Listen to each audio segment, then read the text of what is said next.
Salam ediz vatandaşlar. Bugün biz şu yere şu Türkmenistan'dan yurttaşına akın etip duran halkımıza bir düşündürüş olsun, gelecekte şoların öňüne alaly uruşa yurttaşına diýenne esasy Russiýa gözüňize gelýär. Şo meseleni orta alyp bir halkymyza düşündürüş olsun, sapak olsun diýip şuň bäri ýygynandyk. Vatandaşlar sizem hoş geldiňiz. Melike Moğlum, Bahar, Leyla hanım, Arslan, hoş geldiňiz. Salamlaşsaňyz şu temany gozgasak diýip bugün bäri ýygynandyk. Hoş bulduk. Salam yurttaşlar. Salam hammaňyza. Esenlikler ildeşler. Hoş buldum.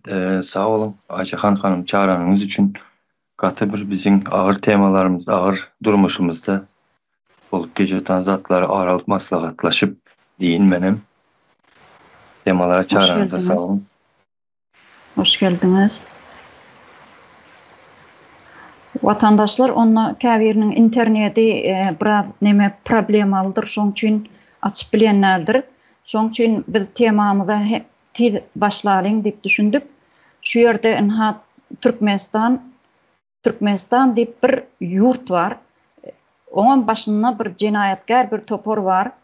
Şolar esasy migrasiýa gullugy, Daşary işler ministri, Türkmenistanyň başga guramalary Türkmenistanyň içinde şu wagt ýakynda bir Türk gidip gelipdir falan diýip bir kardeşimiz akşam mecliste gurrun etdi. Türkmenistana 5 günlük sapar bilen gedelen jetip gelipdir.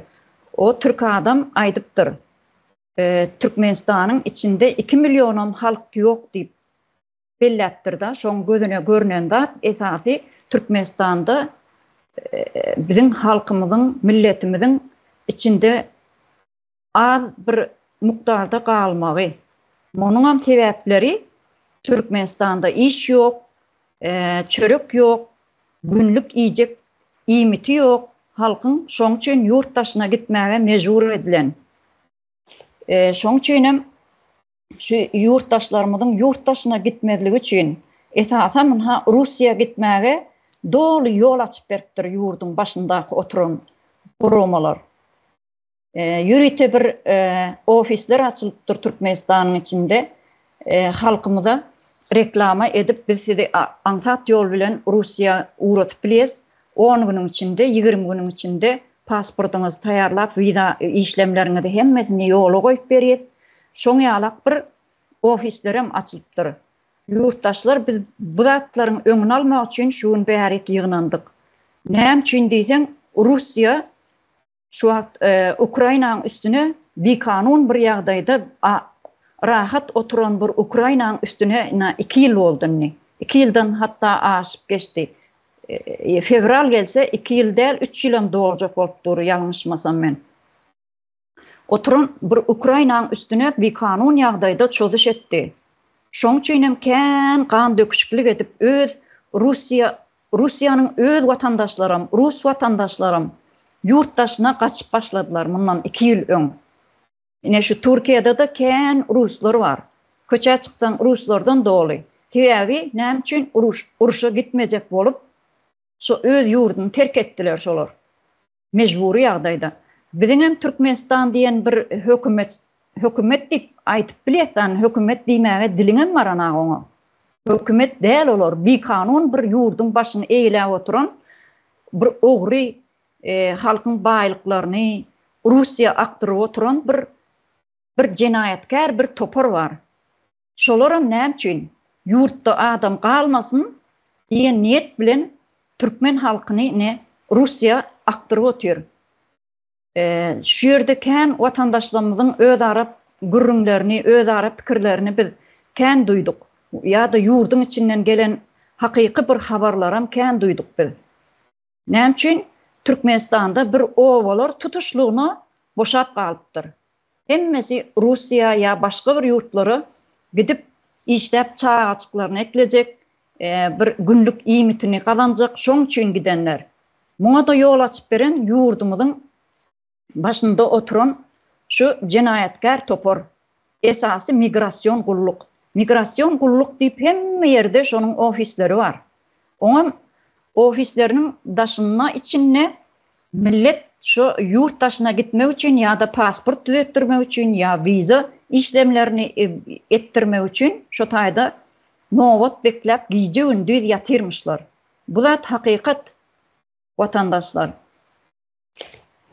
Mun näçe aýdyp uzaldy otursaň uzal oturmaly. Şu ýerde siziň hem öz pikirleriňizi aýtmak isleýär, dinlemek isleýär. Biz halkymyza ýetirin. Öz pikirleriňizi, çünki yurt daşına gitmesin halkymyz. Uruşa goýberip ine öldürip durlar. Ya-da Russiýada şu wagt işläp migrant bolup ýaşap, işläp bir 3 aýlyk viza bilen galan yurtdaşlarymyza da bir sapak bolsun diýip biz şu taýa ýygnandyk.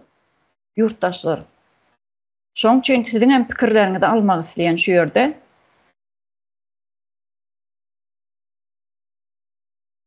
Arslan kardeşim sana söz bereli, sen öz pikirleriňi aýt. Hem sapak olsun, hem görüldi olsun.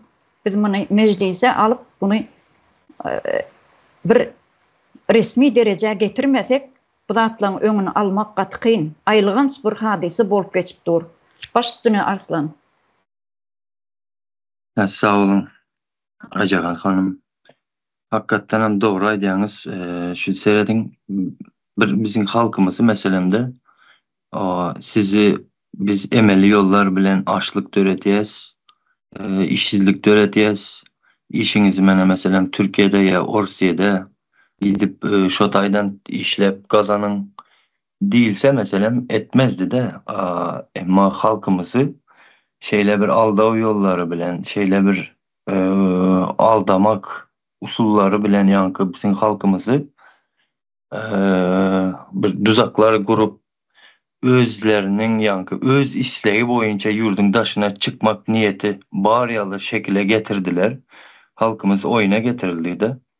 Bu oyunları hem düşünüp bilmin hazır yankı açığınız yağlı firmaların üstü bilen sizi daşarıda çıkarıyaz, iş var, özleri iş kendi orsaydın firmaları çağır otur zaten bizim halkımız aldalap esasen hem şu yaş yiğitlerimizi güçlü, ukuplu, işe yarayan sağdın yiğitlerimizi ve kızlarımızı daşarı yurtlara çıkar oturlarda.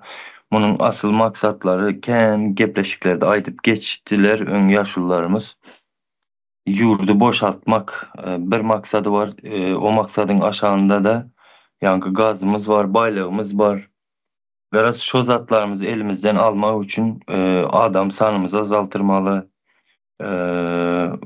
Nemet çıkmaz tekte öz halkı eye çıkmaz yalı gorkuda saklamalı garaz her hili yol ülen bizi Rus imperyası sömürüp gel otur.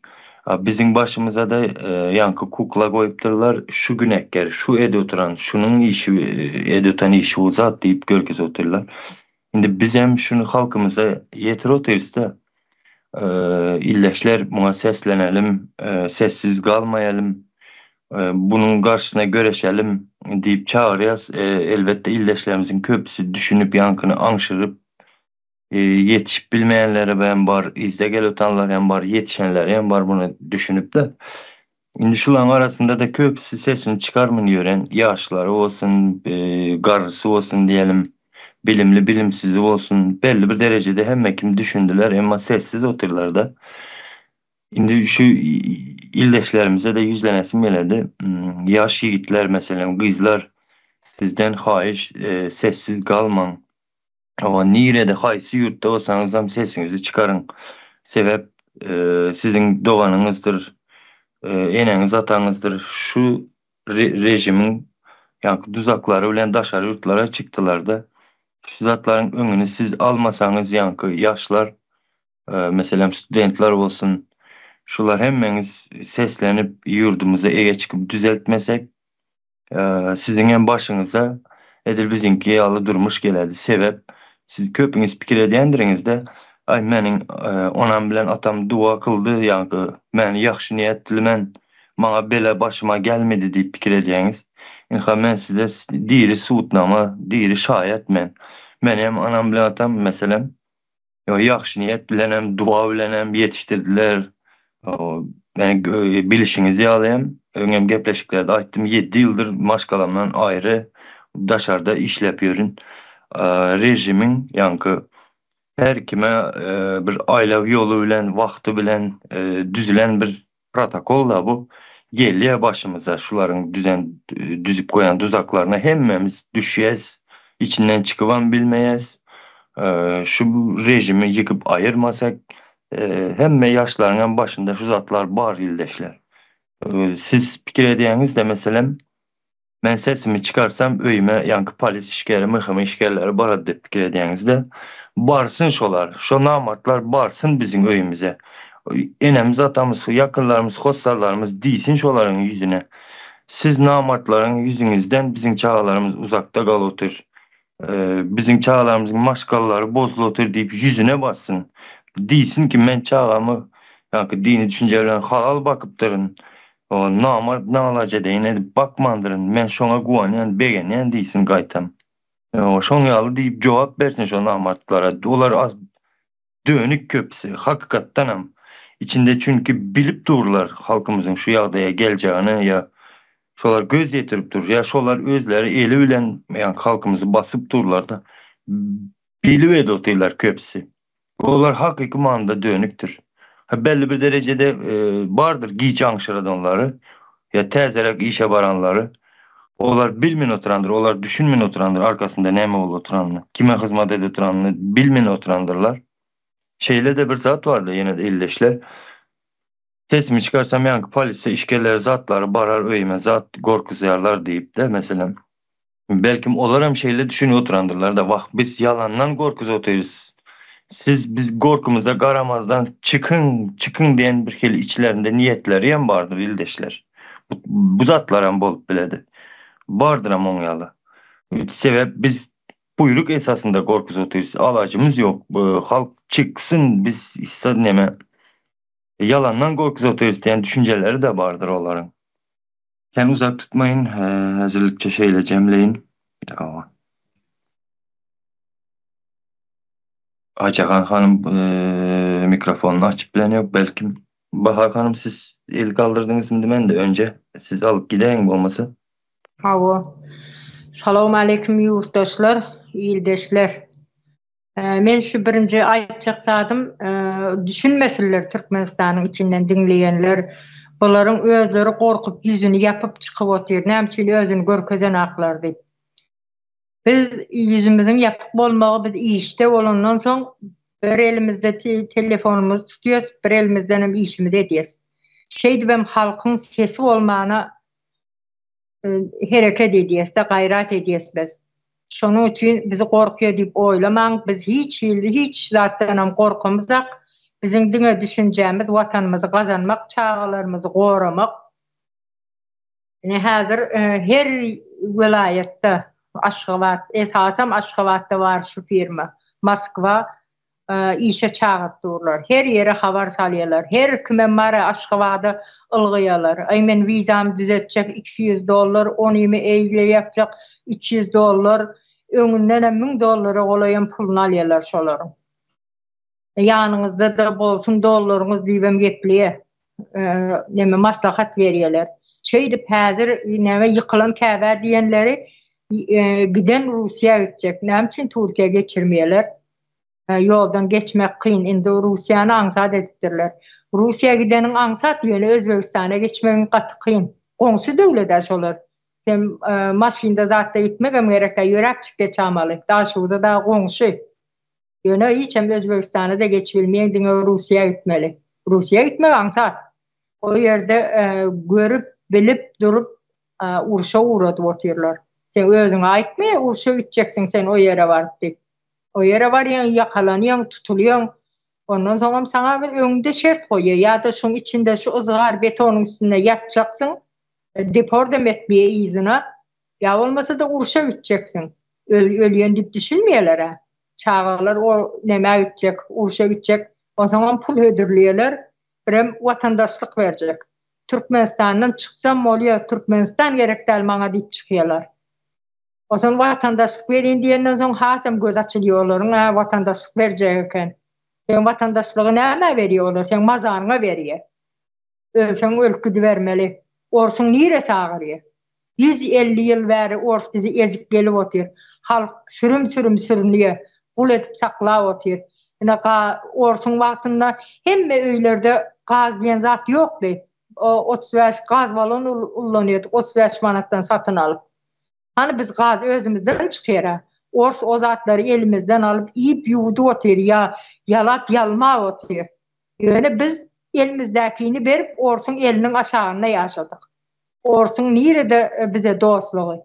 Hazırım Ukrayna'nın toprağını men elinden basıp alacak deyip uruşturucu otur. 2 gün alayım ben Ukrayna'nın deydi. Orslar deyden çıkıp kaçtılar. Antalya'da keyif edip neme gezelence etmiyorlar. Nämçin orsun özleri söwüşmeye on ýaly dogry hakykat uruş boljak bolsa orsun öz söwüşerdi. Ol birinin elinden toprağını alacak. Ukrayna'nı aldı da ondan sonra başgasynyň hemmesi elinin aşağında olaryň. Häzir Türkmenistanyň başyndaky aýsyn Türkmenistany men aljak diýse ol ikellep beri demnem çykaryp bilmeýär. Şo sıçma diýse osurmaýar. Gurbanguly Berdimuhammedow, Serdar Berdimuhammedow ýanyndakylar daş işler, içi işler ministrleriň hemmesi. Moskwada konsulluk bardyr, Türkmenistanyň konsullugy. Hiçem halka haýsy biriniň nemesine halynyň habar alypdyr. Ene bir gyzjagazy öldür, student gyz diýip habar gelipdir. Halkdan kömek soraýar. Han konsulluk näme diýip kimge şanlaýar? Halkyň ýagdaýyna seretjek bolsa. Biz öz göbeğimizi özümüz kesmeli. Eneler, atalar sesini çıkarmalı. Bunun için ayaklanmalı. Ya men korkuyon. Sen elindeki en kadırlı zadyny aldyryp oturýarsyň. Çağan için adam özünü ölüme de itekler. Çağan için işleyen, çağan için görüşüyen, çağan geleceğini oýlayan. Näme biz polisiýeden bir götü bokly polisiýeden korkmaly? Gelsin kapyňdan polisiýa sen şey çykyş edipdiň, ýapyş ýakasyndan. Komşularım ağzı ver olmalı mı neyalak yerde. Sen näme diýip ýörsiň diýmeli de polisiýanyň üstüne bir gyýgyryp, eline taýak alyp kowala köçäň aňyr başynda çykýança gaýdyp geljekmi götü bokly polisiýalar? Bir polisiýada biriniň ýanynda zeýlenemişiň, şu dogunyňyz keň palanyndan bizar boldyk. Şu täze Türkmenistan gurulýar diýip bir ses var, gelýän bolsa gelip diýinsalar, alýan bolsa alyp diýinsalar, biz hem bir kutulsak. Her gün ýerden Pedmutkada saat 9'a 8'de giýýär, 9'a çelli Pedmutkada ejemizi dogonumuzy goýmaýar diýip başyndaky başlyklary şey diýip söýünýärmişler. Ejeňi palan edeýin adymyz ýok, ejeňi dogonyňy diýip şey söýünip otyr. Bugün bazara gitjeksiň, plan adam tutjaksyň, bir ay 2 aya söýüşde getirip basyp otyrlar. Bir çağa ağaç, imeğe zadi yok, şu yerden bir 2 tane mantı oğurlak kaçan, onun basıp otururlar. Sebep plança adam basmalı diyen onların norması var. Şunun için yoksa polisiyaların belki o bar getir, kersen git getir, kersen getir var mı polisiyaların? Onların bizar şu rejimden. Şunun için polisiyan öýüňe gelene zadyna seretmeli, korkmaly, olaryň özleri isläp durşun täze Türkmenistan gurulmasyna, halkyň ayaklanmasyna. Şunun için enatalar çykyn. Öňünden bir kim çıkıp engel bolsun, hani sen dogurdunmy çağan diýmeli, yapışmaly ýakasyndan. Çağan doguran wagtynda menki ağırdy, senki ağırdymy diýip yapışmaly ýakasyndan. O korkup iýje çekilip oturmaly.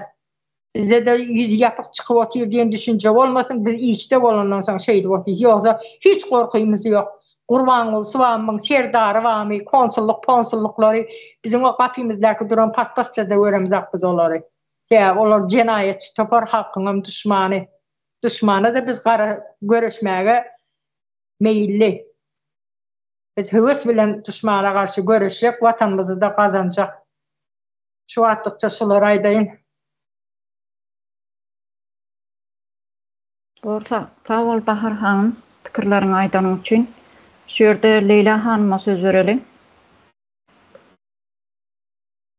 Başlayın Leyla hanım. Jahan abla.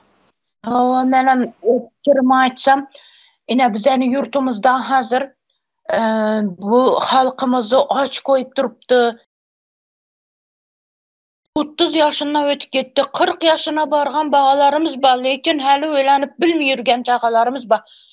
Ana şu yigitler Olsun şula düşüncesi var indi aç kalandan soň, işsiz kalandan soň bulanı düşüncesi başka yurta getip işlesek, üýlenip hem alamız 2 ýylyň içinde jaýlan bolamız, maşinlan bolamız degen havas bilen açarçylykdan kutulmak üçün şu başka yurta getediler, Russiýaga. Ana nöçün dese Russiýaga getmek aňsat bolup turupdy. Bu uruş bolgany üçün, uruşa ýübermek üçün bulany özlerini näsi ba, gepleşikleri bolmaly. Bu Tupin bilen haram kuluny geliş gepleri bolmaly arasında özlerine näme diýin näleri, şertnamalary. Men halkyma açyk goýama şundatdyr ýüberemen. Ana gitmeke mejbur bolady, dokumentinem arkaýyn tez ýagdaýda nätip beremen degen, düzeltip beremen degen gepleşikleri bolmaly olsun. Ana bizani yigitlerimiz getedi işe. Gitgenden soň şu ýakda bez dokumentsiz bulany ýakalydylar. Ya sahta dokument. Olsun yakalangandan soň yabancı şubasında yatadılar. Basılıp ondan mecbur boladılar. Ördedem soğukta yatkan, açta yatkan, açlıkta yatkandan soň eýdidi, ya uruşa mecbur etip git yatırgandan soň bula mecbur gitmek zorunda kaladılar. Nöçün dese çıkıp dokumenti yok. Konsula haber berin dese konsul telefonunu götermedi. Konsul degen haramzada cibisine pul girmekni düşüntürtdi hazır. Ana her bala üçün gör neçe dollar aladı. Meni eşitişim boyunca $400 aladı dep, $4000 aladı dep eşittim. Şunu kim aladı? Konsul aladı. Şuradaki bağalanı uruşa ýübergen üçün. Onşun ettirip bağala olsun uruşa gitmek zorunda kaladı. Gördüňizlermi bulany? Şörden bileveriňler. Bulany ağzı bir bolup ýaňy 2 haramzada Tupin bilen Berdi Muhammedow zor ýagdaýda çağalany yurtdan çykaryp bermek zorunda. Yurtdan özünden çıkıp gitedi. Özünden hem uruşa gitedi olsun. Bu kamap koyup ýangyndy aç koysa, soğuk ýerde koysa. Ine şunday ýagdaýda kaldy bizani yigitlerimiz. Şunu üçün men ata-analara yüzlenin dedim. Ata-analar, sizlerden haýyş çağalaryňyzy aç kalsaňyzlaram, ýalaňaç kalsaňyzlaram ýübermeňler nege, Russiýa degen ýere ýübermeňler. Sizlerden iltimas. Nöçün dese şunday uruşa kitip durupdylar. Bugün bizani başymyza geýen bolsa, erteň sizani başyňyza gep biledi bu ýagdaý. Çağalarımızı alıp getip ýokatyp bermek zorunda kalıp turupdy bu haramzadalar. Özü bizani nämizde nüfusumuz az, yigitlerimiz yok. Ýenedan kalgan yigitlerimiz hem ýokatyp bermesinler. Aç kalsaňyzlar hem çağalaryňyzy öz kucakyňyzda saklaňlar. Nasip etse taza Türkmenistanyny kurup barganymyzda hemmeňizi her ýere koluňyz ýetediň etemiz. Polisler bastırıp gelsedem üyüňize nöçün minde oturupsan layık koyasan ya bolmasa şunu dinlisen deselerem kulak salmaňlar. Kaýta bizlerden korkkanyndan ulaşın bastırıp barıp turupdy. Bularam koşulup şulara näetmesin. Hökümata bastırıp çıkmasın dep turupdy.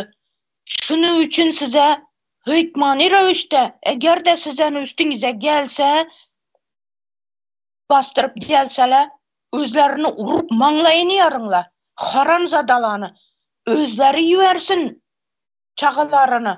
Eger uruş isteseler bula. Bize orusunu saklap kamak zorunda emas bizani yurtumuz, halkımız. Bu haram kulunu yok etmelimiz. Nişetseken bize yok etmelimiz bu haram tuxumunu. Öz tuxumunu ýübersinler. Öz tuxumunu ne üçün armiyaga ýübermeydi? Türkmenistanyň armiýasyna. Ne üçin ýübermeydi? Ýübersin, tinç, tatu, asuda asma ýer-ku. Lekin özlerininkini ýübermeydi bula. Başka yurtnu saklap kamak üçün bizden yurtnu adamlarını, bağalarımızı ýüberişi gerek. Ana şu üçün ata-enele bugün bizəni başımıza geyen bolsa, erten sizəni başınıza gelişi mümkün. Şunun üçün ayaka kalınlar. Şu zat hiç kimni başına kamasın. Bir öneni çakası məs bu getken çağala, uruşa getkenler hazır. Rusiyaga zorluk bilen işlemeke getken bağala bir sizəniki məs, bizənikem. Bizəniki sizənikem. Ana şu üçün halkımız ayaka kalsın. Çağalarımız üçün, çağalarımızı gelecek üçün, yurtumuzu gelecek üçün, yurtumuzu saklak kamak üçün ayaka kalınla. Ayal kızlarımız, gelin kızlarımız, yüvermenler, çağalarınızı yüvermenler Rusiyaga. Gitkenlenem çakırıp alınla, hayış sizlerden. Hemmemizi çağalarımız şu, milletimiz, yurtumuz yok alıp gitmesin. Anı şunu aytayım dedim, sağ olun. Doğru aytýaňyz Leyla hanım. Köp zadın aşağını çyzyp halkymda düşünmeyen milletimize düşündirip otýaňyz şu zatları. Ors bize hiç saçanam dost bolmandy. 150 ýyllap bizi Orta Aziýany esasanam Türkmenistany, Türkmen halkyny ezip gelen. Beýik watançylyk uruşy diýip onam Beýik watançylyk uruşy diýip at beripdirler. Munam aýdan şu Gurban Ula meňdeş şu atky hökümet başymyzda oturan jenaýatkar Topora meňdeş birler şeýle atlandyran bolmaly. Ýoksam beýik watançylyk uruşy däl, bizim watanymyz däl Ruslar. Ruslar bize hiç saçanam dost bolmandy. Şuň küne mine bizim ähli baýlyklarymyzy, yerasty, yerüstü baýlyklarymyzy Ruslar sömürip otýar. Şu yüzden bizim halkymyz şu mecbur kaldı. Şu günlük bir iýmitini iýmek üçin, bir elim ýaly çörek iýmek üçin şu şeýdip entep ýörler. Orsiýet diýdi, Türkiýe diýdi. Hemmemizem şu başymyza gelen bu ýagdaý, agyr ýagdaý, elhenç bir ýagdaý. Şu ýerde men hemmemde Melikim oğlum size söz bereýin, onu arslanmaýa, haýtyňyz öňürti el galdyran bolsaňyz size söz bereýin. Sağ olun Aycahan hanım. Benim söylerimde aydayın katı kovdatlar belak geçti kardeşler, irleşler sağ olun. Yine şu yağdayı biz hazır öz erkimide edemiz oktayına gitmeliler liye. Rusya'da çıkmalılar, Türkiye'de yurttaşına çıkmalılar liye. Şu Rusya tarafından, Rus imperiyası tarafından oturdulan bir vatka sistema çarkı pedekada tıkır işlep dur. Olar öňünden düzülen neme proýekt boýunça. Plan boýunça edilen. Yurdun içinde ne üçin bizde iş yok. Türkiye'de iş var, ulukan döwletlerde. Biz orta bir kiçirek döwlet, bir 5 sany vilayetimiz var, elin aýaty ýalak yer boly ne üçin biz 2 milyon 3 milyon halky iş bilen öpçün edip bilenmiz ok. Bu işsizligem emeli ýagdaýda edilen ortapar firmalar, iş yerlerimiz, bizim bazı fabrikalar, zatlar sayılı kurulan nähile orta Rusyan nemesi için, peydası için işleyedik. O tam olun yine iş yerlerimiz bazı. O iş yerlerini yoğuş yaptılar. İşsizlik güzel çıkardılar. O zaman işi olmadığım ağaç olayan, o zaman mecbur cahil halk. Halk cahil olmasa sen ne için şu fabrikanı yapyan, ne için bu iş yerini yapyan, biz nereden işlemeli, nerede gün görmeli, hanımla bize işsizlik maaşı ver, o zatları deyip bilen o bizim halkımız cahil, sağda halk, cahil koyulan halk. Yani ilk bilen cahillik oturttular, son emeli işsizlik, ağaçlık, bu zatları getirdiler, bizi öz isteğimiz boyunca yurttaşına kaçmana mecbur edildik. Yine Rusya gitkenler, şeyle gitken. Yine bunlar en sonunda ne düşünsün ettiler. Sonunda yine bir tribunal olur, illüstrasiya olur, ne tip olsa biz varamız sonunda. Her birinin hasabı sorulacağı. Onun bilyeler, terör topar onu bilye. Son çünkü biz çıkarmadık. Bunun özleri gitmek istedi diyer. Tebeği açlığa çıdap bilen ok. Çağacıkları aç, öğününe bir de çörek önüne akşam koyup bilen ok çağacıklarının. Ondan bir çuur kaçacağım. Biz özümüz hemmemiz şeydik çıkmadık mı yurdun içinden? Mes yaşayan olsak biz neyme meslik bitti mi? Neyim için çıkarı biz? çağacıklarımızdan ayrı kalıp. Ondan neyem için ile Türkiye'nin bileydini 3 esre gımmatlat diyorlar. Özbekistan yeni son yalak gımmat. Rusya'nın kıyını ardan etkiyeler. Şunu azıcık bir nemette beynesini işledip düşünse.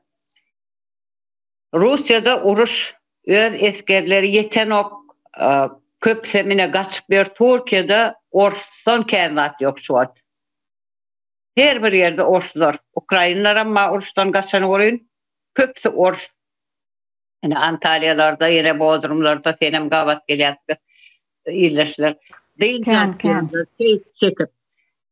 Ondan olar deyince almalı da sen ors yaşa men senin için öleyim ya men senin için oğlumu uğradayına sen vatanını halat edeyim demedim.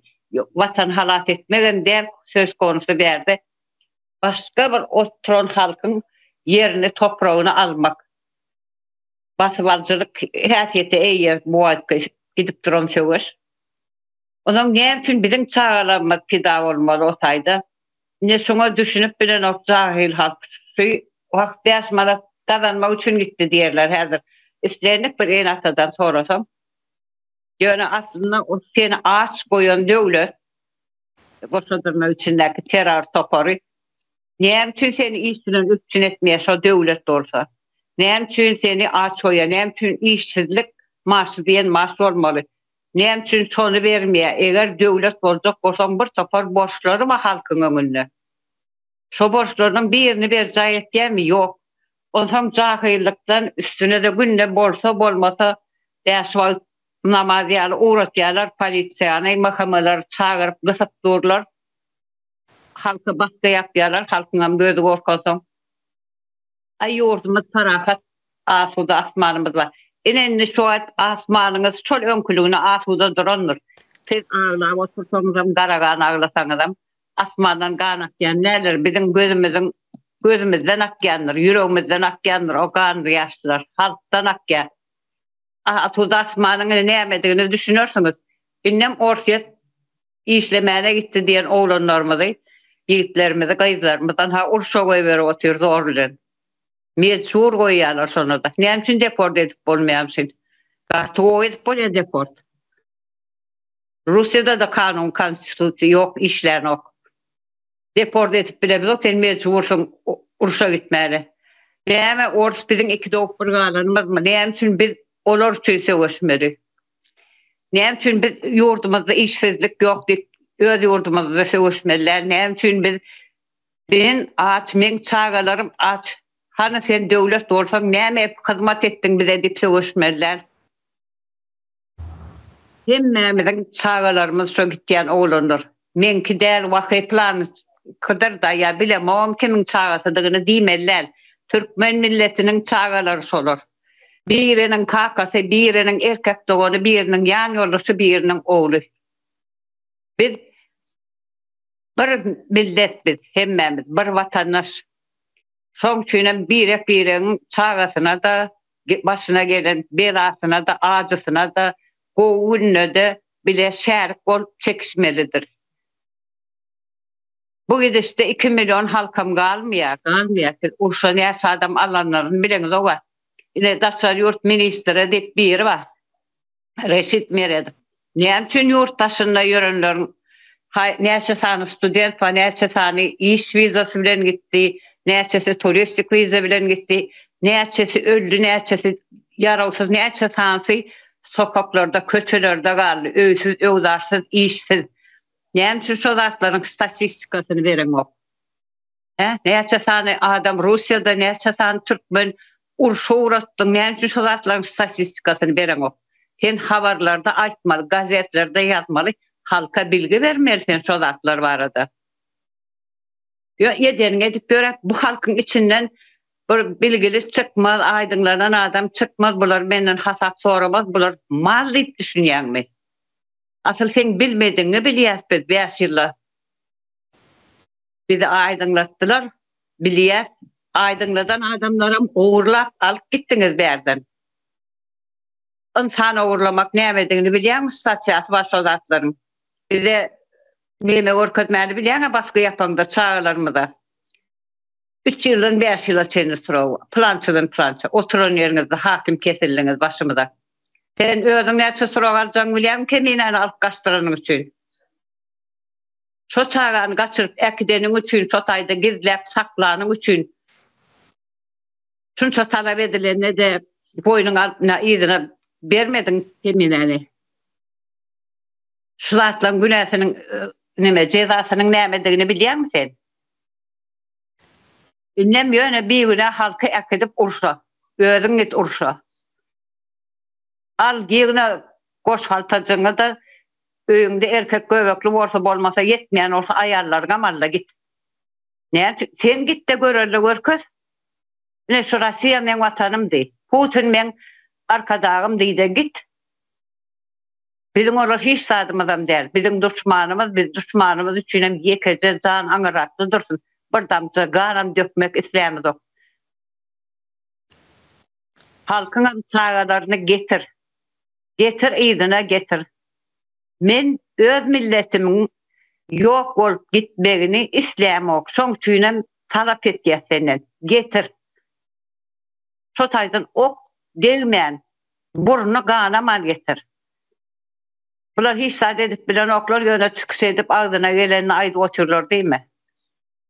Biz talap etgänsem, arkasynda durursam şunu typdyrmanam, çykyşlamyzam dowam eder. Aýtmaly ýerine, diňlemeli ýerine, ýazmaly ýerine de ýazyp oturanlar sen. Ýöne agdymyzyň uğruna gelip aýdyp oturamyzok. Soňam enatalar, zenamlar, her bir zenam enedir. Gayrat edin. Çağajyklaryňyza, doğanlarına kim giden olsa Rusya taraf. Hatta Türkiye zaklarına posarları. Men oğlumu, kakamı, erkek doğanımı, ayarlıwanımı, ecemi getirdi, talap edin terör toparından. Ular devlet değil, devlet olsa halkın aladası ne derdi? Hiçbir aladanızı eden ova, sizi işsiz koydu, çöreksiz koydu. Size payok verýärler. Yine bir vakt men özmem payok ýen adam men bilemokdy. Men Türkiýe geldim şu taýda payok diýen zat barmy? 86 milyon halky bar o. Payok alýarlarmy? Her kim isler magazynyna, isler dükanyna bar, isler zatny alyp bilýär. Biz näçe payok imeli? Biz ýüzüniň gaýmagyny puçuny ýdirmeli, galany arkada ýalamaly. Biz olsa näme? Köpekmi biz, itmi? Galany açan oklaýarlar bize. Olam payok kalitesi düşük saatlardan. Ana şondan kefelçilik köpüldü Türkmenistan'ın içinde. Bizi Türkmen halkını ýöne akurat edip hudasmana serettirip damağımız çal götürürler. Yoş bilen bilmänçik dur näde ölüp gitýänimizi. Bir azıcık saatlara gözüňizi açyp seredin. Näme üçin bizde rak keseli köp, näme üçin bizde ýaş çağı ölümleri bar. Näme üçin biziň çağlarymyzy mekteplerde zorlaýarlar, mektepler näme? Jelephanamy? Küntühana motay. Biz bilim almany uğratýas çağlarymyz otaýda zorlanmaly däl. Erkek oglanjyklymyza çendik. Şonuň gelejegi näme bolar? Çağlaryňyzdan soraýaňyzmy mektepde näme öwrendiň? Näme diýdi? Näme etdi saňa bolum? Doktorlarymyz diýsem olar jellat. Sebäbi döwlet diýip oturan adamlaryňyz 4-5 sanak adam göçü başı bir 10-15 sanak. Şolar terör topary, teröristim acımasız bolýar. Ol halkyny, milletini bilmeýär. Ine vatan döňüni ýerdi. Ine düşman, halk düşmanlaryny ýerdi. Bizi halk düşman edip tanatmasınlar. Biz halkymyzyň, milletimiziň aladasyny edip otur. Bizim milletimiz tükenmesin. Türkmen milleti yaşasın, dowam etsin, nesil öndürsün diýip şoň aladasyna biz teröristler. Ine siz teröristleriň eliniň aýatyny otursunuz. Çağalaryňyzy hökman şu günlerde çykyn, aýaklaryň dolun köçelere çykyndan, çağadan degerli hiç sady ýokdur. Çağadan gymmatly hiç sady ýokdur hiç kimin. Her bir enäniň, atanyň Komşuymyzyň çağatan biziň çağamyzdyr. Başga welaýatda oturan çağada şolan biziňkidir. Her bir çağan aladasyny etmelidir. Şoňa duýgudaşlyk etmeli. şolara kömek etmeli, dilimiz bilen, elimiz bilen ne hilek bolsa da. Çıkın, doldurun köçeleri denim, talep edin. Çağalarımızı getir, yollaşım, kimin ma olsa. Yine suratlarını alıp çıkın denim, getir şuları hökman yurduma deyin. Täze Türkmenistan senin arkanızda dur ya, yine az sanalıca günlerimiz kalır. Nesip bolsa barsak täze Türkmenistan'ı oturt ya, Cumhuriyetimizi täzeden ayağa kalır ya. Hemme adam bol eliyinlik bol ya, bilimler, medisina hizmetleri, hemme adam yurdumuzdan çıkma, öz işimizi edip biliyatbiz. Soňa şimdi bir gırılmazak olun, gırdırtmazak olun, çağalarınızda iyiçilik edin. Yan yollaşınız mı, yurttaşına çıkanlara bir iyi çıkın ha. Sizin canınız, kanınız değil mi olur? Beydip sesiniz çıkarman otursanız, öyle havarını alarsınız, ya gitti havarını alarsınız, oturursunuz gözünüzden kanı yaşaktır. Bir ene hava, ene mehirli ol ya, söyye, söygü bilen tereder, ne hilek de baydı, ne dik olur, yöne enen çağasına deysen, ene bir yaralı arslan, kaplan yalak ol, topulur üstüne. Yer çağalamız üçün yaşatıyorsa, düşünen şoladı. Çağan olmasa adamın yaşayışının manisi var mı? Bir vatan, biram çağalarındır. Adamın en kımmatlıdadı. Şolar elinden alsa olsa adamam derler, adam oruna görleyenem derler. Yine bizim hazır olup görüşümüz yani. Herkesten olup görüş. Çağalarınızı hükman getirdin yurttaş. Rusya'dakileri hatam, Rusya'dan katı ervet ilken çavarlar algıtıyor.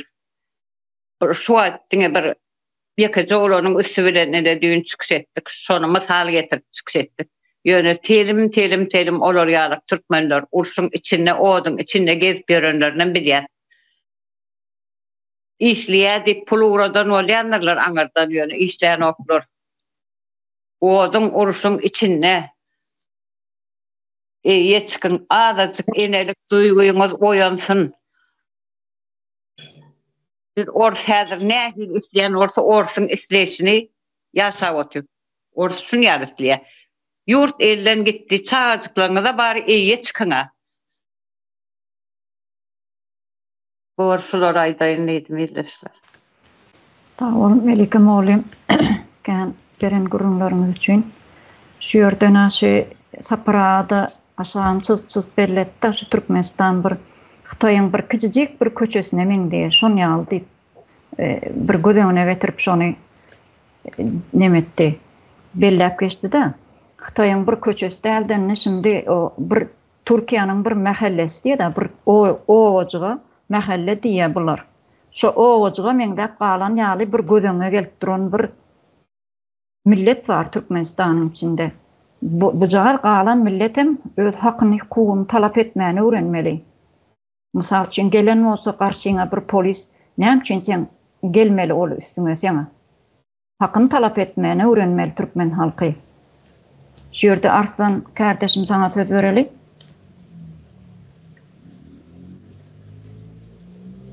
Sağ olun demem. Yatken o doğrudatları bellep geçtiniz. Indi ildeşler menen açacak olatanım şeyledir. Asıl bizim maksadımız bu gepleşimizde ya aydıp duranlarımızda siz Orsiye'de çağınızı uğratman. Oğlunuz olsun, kızınız olsun tap oldu. Yok şotayda dine uruşa uğradılı otur çağalarınız.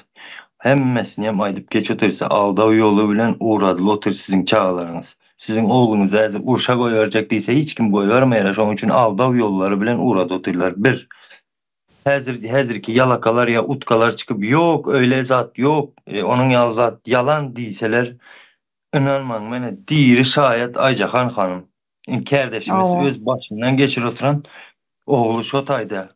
Şu zatları yanlışlığı siz gaytalamazlığınız üçün şu niyette şu çıkış ediyoruz. Vatandaşlar şunu hükmanı suratta Türkmenistan'ın hemme car küncüne yayradın, gayret edin. O biz Orsiye'nin sömürgesindemiz. Şoňa da haýyş, akıl mı, göz mü yetirin. Häzir köpüňize mene daşar yurtlardan gürrüň etsek de mesela ay Amerikanyň koloniýasy ol. Ya Hindistan diýeňiz Britaniýanyň koloniýasy bolupdyr. Bolýar, olar şonuň üçin İngilizceni gowy bilýär diýeňiz. Durunkan siziň oňa akylyňyz ýetýär eken ildeşler. Näme üçin Orsiýadyň koloniýasy bolup durus biz diýsek oňa akyl ýetirmeýäňiz, o taýda sessiz oturýsyňız. Bu näme diýmek ildeşler? Bu näme nadanlykmy biz ýa namartmy biz beýle? Bu zatlar akyl ýetirmeýän olup. Bu zatlara sessiz galýas biz. Aýdyl otyra Orsiýadyň sömürgesindemiz, Orsiýadyň sömürgesindemiz. Ene Kuşkuda bizim näme dur? Kuşku ilimizde hacı duran Orsiýadyň. Şu näme diýmek şo? Biz awa kresti dur. Biz şonu sömürýäs. Adamı olsun, gyzy olsun tapody yok. Biz islendiğimizi edýäs, gazyny ýamalýas, gulam edýäs, bulardan özümüze yetimem ýasaýas diýdigi şo manyny berer şo. İldeşler şonu yıkmamız üçün. Bizem bolsa oyuna gelip oyuna gelen millet olduk. Orsun yani protokol boyunca düzüklü oyununa gelip öz ayağımız bilen Orsun yurdunu goramaya canımızı vermeye gidiyoruz. Ve girişip bağışlan böyle. Ama Türkmenistan'ı kim goramalı? Türkmenistan'ın gelin kızlarını bu eceleri kim goramalı? Yiğitler. Vatanı kim goramalı? Yiğitler. Türklere mi goratacaksınız? Türklere goradıp yiyorsunuz beni. Şunkü günü misal alın beni. Nemeler olup yerin hemmeniz bilýäňiz. Asıl orijinal Türk bizermiz yiğitler. Vatandaşlar. Orijinalı bizermiz. Bize unutturdular kimliğimizi. Ondan sonra yani neme biz yüzümüzü yapıp çıkış ediyoruz zat değildi. Bahar hanımtımdı ben. Biz yüzümüzü yapanımız bilen ildeşler biz samsık adam del olar bizi tana oturanlar. Neyem biz biliyes akılımıza miyet otur. Tanasa tanap geçsin şu namartlar. Ne biz bilmeyes mi deyip fikir ediyes. Biz bili oturuz bizi kaçandan ver tanayandı. Neyem biliyes. Tanap geçsin şu namartlar. Kim bolandı neme? Biz cenayet edemiz yok. Biz vatana dönüklük edemiz yok. Biz vatanımızı, baylığımızı, yurdumuzdakini çıkarıp beremiz yok. Biz hakikatin tarafında. Ne için ben bu zatları aytmalı der son. Şona göz yetirin diyme isleyen de ildeşler. O rejimi gorap yören sizler bilýäňiz özüňiz nähili terrorizmi gora oturanıňyzy. Teröristleri gora otursunuz. Bilip gora oturandırınız, bilmen gora oturandırınız, ona işimiz yok. Her kim özüne cevap verilýändir. Sizin özünüzün görgülü sözleriniz bara özüne cevap verdi. Yani şu sonra özünüze basıp gözünüze basıp sorulacaktır. Bunu unutmam. Siz bizim halkımızı beydip kırgına verip uğradıp Orsun toprağını goratmaya bizim canımızı fida etmeye sizin hiçbir hakkınız yok. Siz cennetkar toprağa koşulup terörizme golda otursunuz. Şuna gözünüz yetsin. Ama biz açlıkta yankı sizin emelde eden açlıklarınızda çağalarımızı yaşadıp hava sabır et beçem bu Allah'dan gelen deyip biz çağalarımızı aldadıp yaşayacak değil bilýäňizmiş onu. Sizin dönüklüğünüzün, sizin etmişlerinizin, sizin elleriniz bilen bu yurttaki hem iktisadi olsun, açlık olsun, problemalar, işsizlikler sizin eliniz bilen döredildi. Biz hem onu Allah'dan gelen deyip çağalarımızı aldap yaşayacak değil. O tanasanız tanap geçin 52 gezek tanan. Biz hem bilyes o zatları. Samsık adam değil tanıp duranlığımızı hem bilyes. Bilenin de neyme? Ben cennet edem yok. Ben hakikatin tarafında durun. Şunu koşayım dedim. Uzak tutmayın. İlleşlerimiz dinlemeyer son. Bor Arslan kardeşim sağ ol. Ne doğru aytıp bellep geçtiniz yanımına. Yüzümüz yapık diýäňiz dana. Türkmenistan'ın içinde şu Kurwan Ulynyň ne meclisin agzalary var, ýa-ni sırtlar pampersli ýaşullar var. Elleri ýaşyl bloknotly beýil emedekleşip ýören satanyň arasına salam berip şu rejim ayakda galsyn, wagt biz beýdeli dip hemmesi ýüzüni açyp çykyşdy otyrlar. Şolar biziň etmeli işimizi, şolar etmeli. Şolar aýtmaly. Biz utanmalam däl, biz hiç zatdan utanmaly däl. Biziň ýüzümüz gyzjak ýeri ýok. Ya biz ogurluk etmedik, ya biz adam öldürip cenayet etmedik. Bizden şu meclisin deputaty dip barana, ýa-ni aýdyşym ýa sırt pampersli ýaşullar, eli ýaşyl bloknotly haramzadalar var enkeýişip gören. emedekleşip gören. Şolar etmeli. Şolar utansun. Şoların etmeli zatını biz edi otuyoruz häzir. Halkımıza birin düşündürüp otuyoruz. Aşağın çızıp. Näme üçin halkımız aç tuğsuz, näme üçin halkımızın elinden işleri alınıptır, näme üçin mecburi ýagdaýda Orsiýada Türkiýe gatnap bir 5 kuruş 5 manat çörek pul kazanacak diýip ne günlere düşüp ýörüna. İl günümüz halkımız. Onda da yaş oglanlarymız gidip otur. Şolaryň etmeli işi bu. Hani meclise saylanan deputatlar diýip geçen gepleşigimizde bellep geçdik häli. Olaryň 100'den birinin biz adyny bellep geçdik şu ýere. Müňlerçe näçe müň sany adam bar o ýerde, spisagy var, ady, familiýasy, bilgileri var. Biz yine de gündeme çıkararız bu daklary.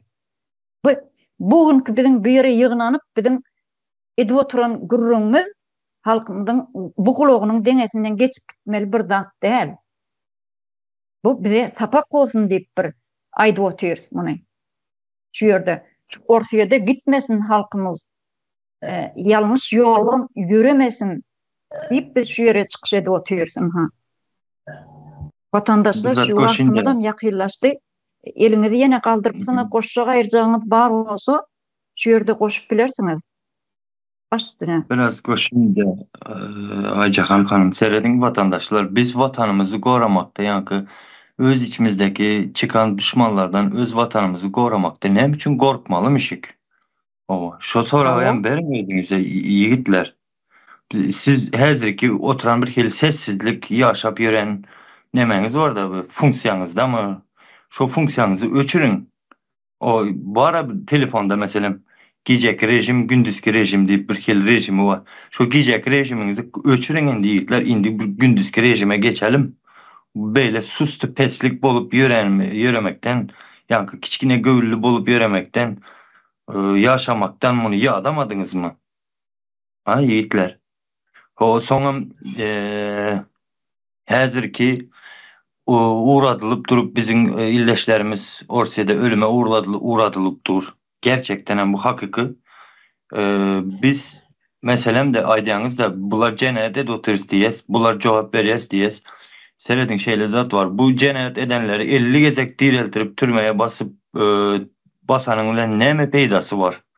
Ýitkimiz ýitenden soň şu ýitkimizi ýitirmesgek şunun öňüni almak üçin şu işlere de oturýarys. Şu gepleşiklere de oturýarys ýigitler, ildeşler. Ondan soňra milse tanışym bar, bular köprak biledir. Ya ýene bir zatdyr diýip aldanmaň ildeşler. Ol polisiýadäki işgerleriň özleri ertir nähili ýaşajagyny özleri bilmedi. Özleriniň garantiýasy ýok. Häzirki hyzmat edip duran rejiminiň ertir olar. Jenayet işläp otur. Jenayet diýse Arslan, jenayet edip oturan işleri jenayet. Jenayet üstüne ýa-ni polisiýa ýene mehkem edip duranlar bar ya, utkalary şularyň özleriniň ertir näme etjegini özleri hem bilen ýok. Ýa-ni mehkemeniň utkalaryň rejim ertesi günü bular näle ýok etjegini özleri gowy bilýär. Çünki bular gaty ken sırlarını bildi buların.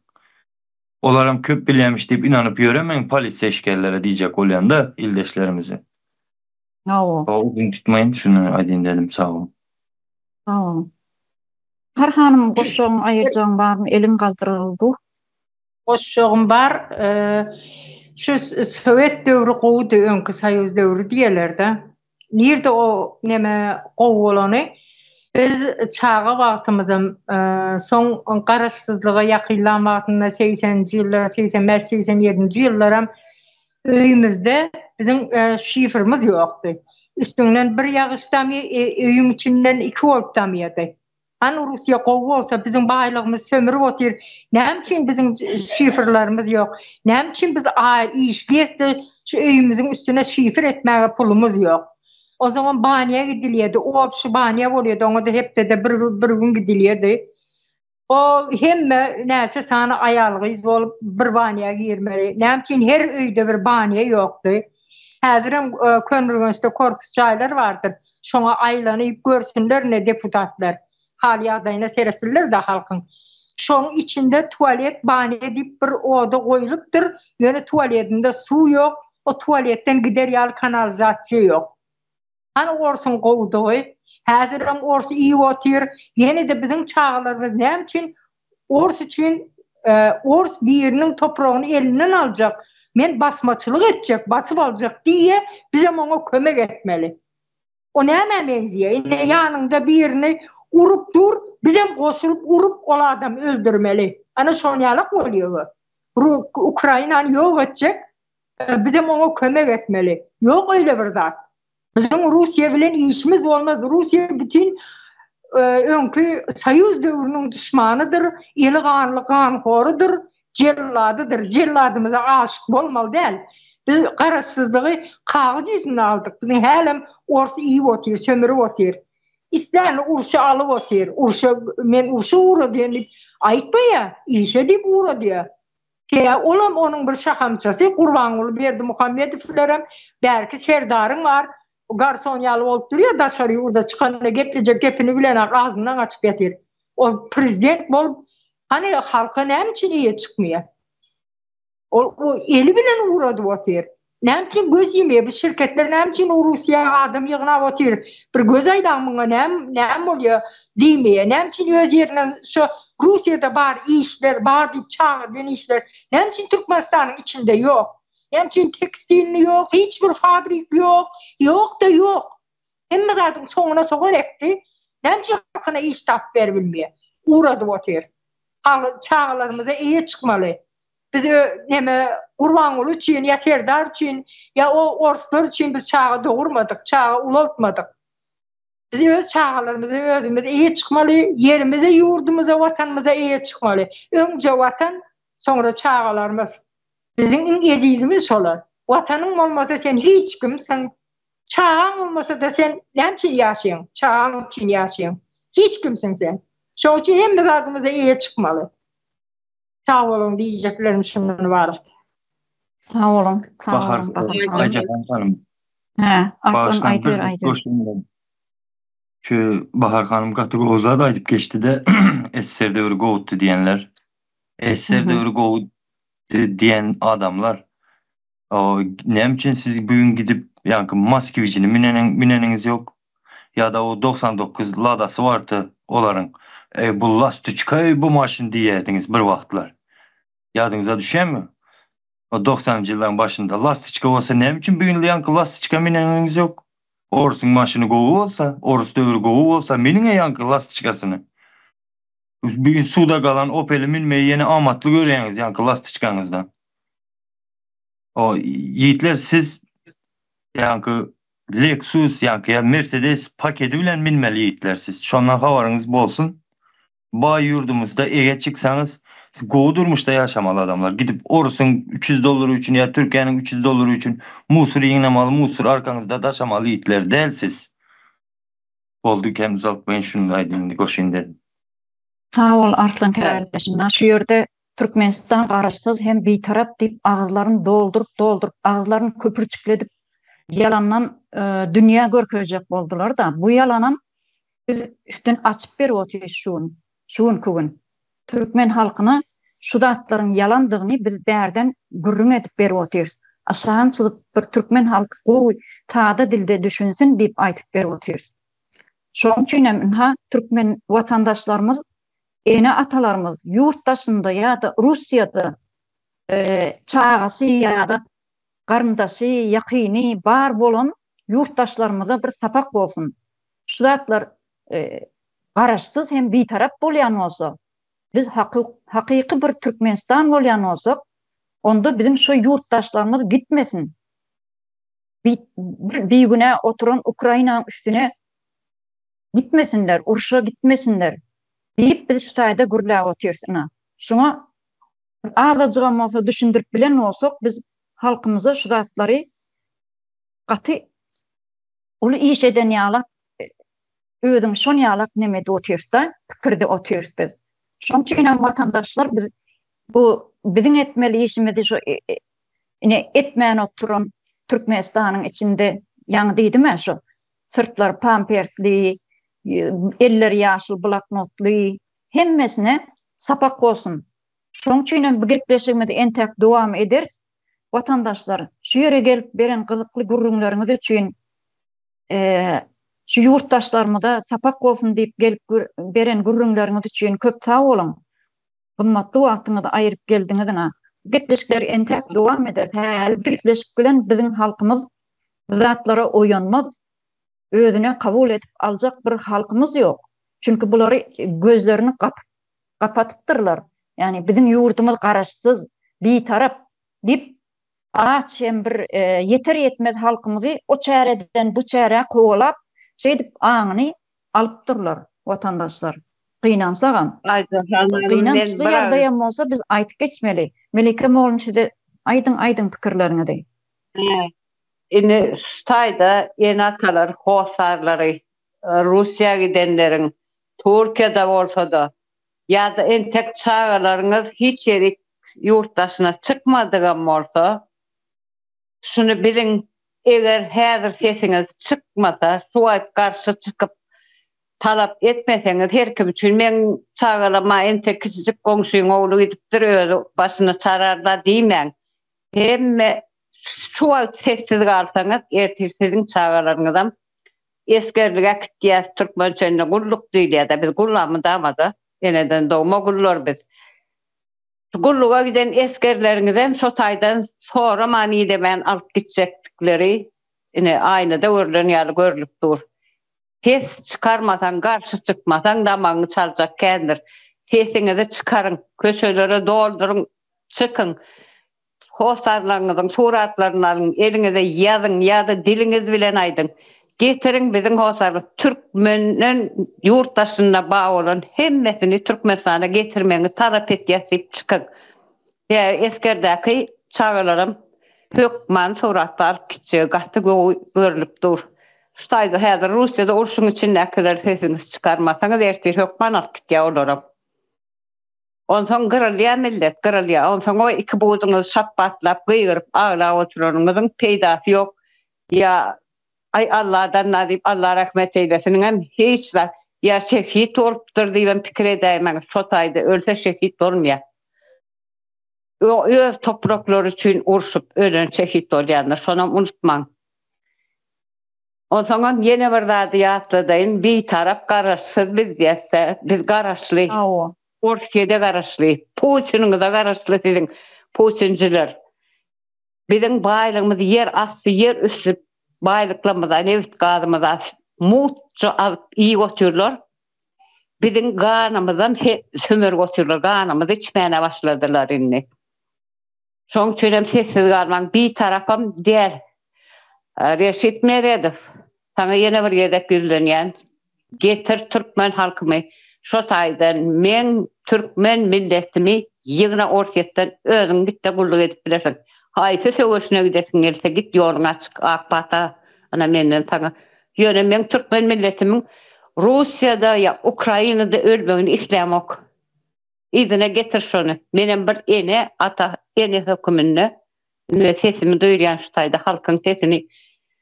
halkyň sesi däbet. Şoň üçin menen bir ene hökümünde türkmen halkymyň adyndan, milletimiň adyndan sesimi çykarýan. Bolmasa da bir taraplygyna garşy hereket edip oturanyňyzy bilýäňizmi?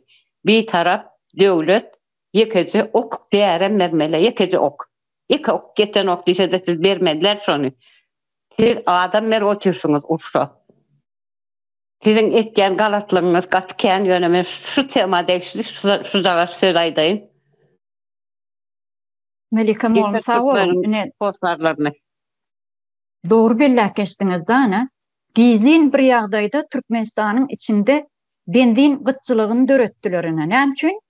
Şu Ukrainany söwüşsin dip ruslara benzinem, ruslara gizlin ýagdaýda uğratyp durmuş. Tanker benzinler Russiýa gidip otur. Ine, vatandaşlar, bunun bir bellige alın. Yankı aýdyşyň ýaly Reşit Meredov Türkmenistanyň daşary işler ministri bolýan bolsa, näme üçin Türkmenistanyň watandaşlaryna eýe çykanak diýen sorag bar ortada. Ne şu Türkiýanyň daşary işler ministri Hakan Fidan. Onun öňkü soýlum kimdi? Ana ol adam şu bir ýurtda misal üçin Russiýada şu wagt söwüş gidip dur. Russiýada bir Türk watandaşy bar bolsa, şoňa ýürüýte bir uçak goýup berip şonu aldırýar şu taýdan. Şu Türkiýede biz gözümüz görüp otyrs şonu. Ýa-da İsrailda ya başga bir şu wagt İsrailda söwüş gitipdi, Israil Filistin arasynda. Şu Filistinne bir Türk vatandaşy bar bolsa şoňa ýürüýte gidip şonu alyp gelip otyrlar izyna. Näme üçin bizde o ýok? Ana bizim Raşid Meredowimiz ertir bular jogap berjekdirler. Qaragyndan kan aktyryp jogap bererler. Bular edip oturan jenaýat üçin. Näme üçin ýurtdaşyna çykmana mejbur edip oturýarsyňyz? Şu zatlar vatandaşlar bilen akmy, gören akmy. Görmese biz her gün çykyş edip aýtjak biz vatandaşlarymyza. Duýsunlar, bilsinler. TV Türkmenistan'da televizyonda yok, ya gazeteci yok, ya jurnalist yok, ya bu habarları kızgını bilen halkımıza getirip duran bir propaganda işini edip oturan bir neme de yok. Yani propagandistler de yok. Yalandan bir aydımçıları öňe çykartdyrlar. Olara jaý beripdirler, ijegini beripdirler, lüks hayat beripdirler, lüks ýaşaýyş beripdirler. Şoň üçin olaram jenaýata çekiljek ertir. Vatandaşlar şu ýerde azım gaty kızgyna gidip otyr, şoň üçin şu ýerde jemläýil diýip pikir etdik, başga goşjak aýyrjaňyz ýok bolsa ýene gepleşigimiz dowam eder ertir. Gelip beren gürrüňleriňiz üçin köp sag bolun, minnetdar size. Şunu halkymyza ýetirip oturanyňyz üçin köp sag bolun, ýene de görüşýänçek.